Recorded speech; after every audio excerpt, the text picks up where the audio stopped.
শুক্রবার একটু ভালো মন্দ খেতেই হয়। আসসালামু আলাইকুম ভিউয়ার্স, আমি শারমিন আক্তার। আজকে আরেকটি নতুন ব্লগ নিয়ে হাজির হলাম আপনাদের সাথে। কেমন আছেন সবাই? আলহামদুলিল্লাহ, আমি ভালো আছি।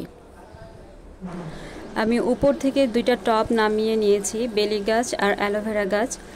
ওই দিন বাতাস হওয়াতে বেলি গাছের ফুলটা পড়ে গেছে, তো ফাতিহার একটু মন খারাপ হয়েছে। একটাই ফুল ধরছিল, আছে কয়েকটা কলি আছে।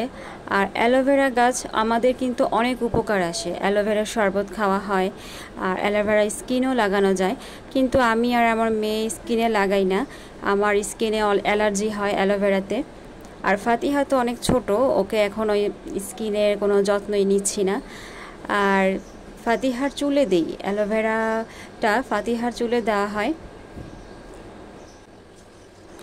তো আজকে যেহেতু শুক্রবার, আমার হাতেও একটু সময় আছে, তো আজকে ওকে অ্যালোভেরা দিয়ে দিব, সাথে তেল আর পেঁয়াজের রসটা অ্যাড করব। আমার মেয়ের মাসাল্লা দিলে চুলগুলো অনেক সুন্দর। ঈদ শেষ হওয়ার পর থেকে একদিনও গরুর গোশ আর খাওয়া হয়নি। তো আজকে যেহেতু আমাদের মুসলিমদের জন্য সাপ্তাহিক ঈদের দিন, তো আজকে ভাবলাম যে গরুর গোশ রান্না করি। তো এই ফাঁকে আমি একটু ঘর গুছায় আসি সকাল সকাল। ফাতিহারা অন্য বেডে ঘুমাচ্ছে। আসলে আমার সকাল সকাল বিছানা না গুছালে ভালো লাগে না। আমি সকালে উঠেই আগে বিছানা গুছায় ফেলি, তারপর হাতে অন্য কোনো কাজ থাকলে সেগুলো করি। আর আমি এখন 3টি ডিম সেদ্ধ দিব। আপনারা হয়তো বা ভাবতে পারেন যে 3টি কেন, আমরা লোক 4জন।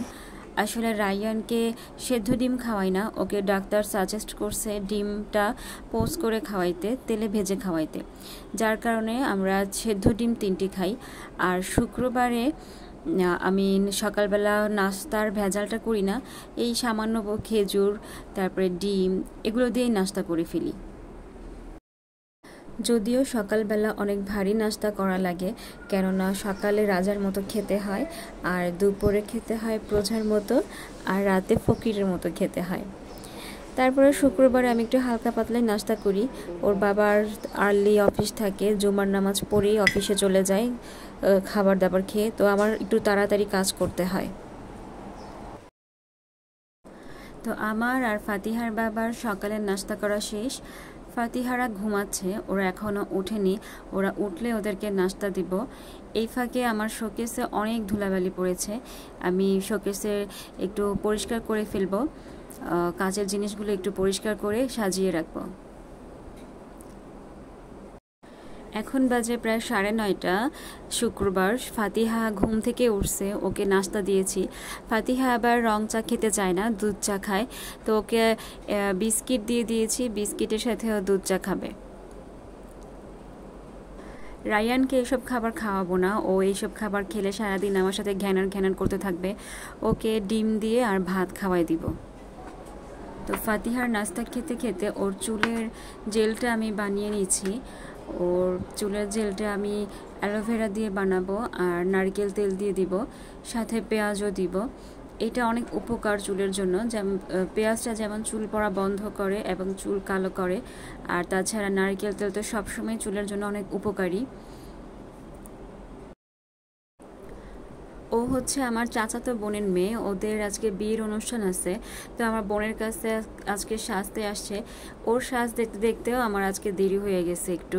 তাছাড়া শুক্রবার আমি একটু তাড়াতাড়ি কাজ করি, কিন্তু ওদের সাজটা দেখতে দেখতে অনেক লেট হয়ে গেল। সাজটা অনেক সুন্দর হয়েছে, ওর লেহেঙ্গাটা অনেক সুন্দর। তো শুধু সাজ দেখলেই তো হবে না, শুক্রবার রান্না করতেই হবে। আমি রান্না করতে চলে যাই। আপনারা আমার ভিডিওটি যদি দেখে থাকেন তাহলে অবশ্যই আমার ভিডিওতে একটি লাইক দিয়ে থাকবেন, আর আমার ভিডিওটি ভালো লাগলে অবশ্যই আমার চ্যানেলটি সাবস্ক্রাইব করবেন। অলরেডি যারা করে ফেলেছেন তাদেরকে অসংখ্য অসংখ্য ধন্যবাদ।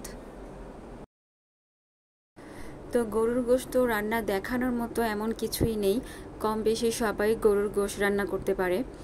তো আমিও গরুর গোশ রান্না করে নিচ্ছি। আমি গরুর গোশটা রান্না করা শিখেছি আমার মার কাছ থেকে। আমি আগেই বলেছি যে আমি যতটুকু রান্না করেছি বা শিখেছি আমার মা আর আমার শাশুড়ির কাছ থেকে।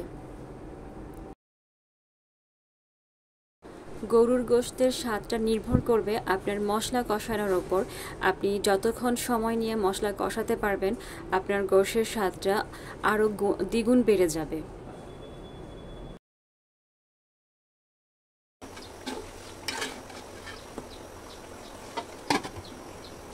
তো আমাকে রান্নাটা অনেক দ্রুত করতে হবে, 1টা থেকে 1:30টার মধ্যে শেষ করতে হবে।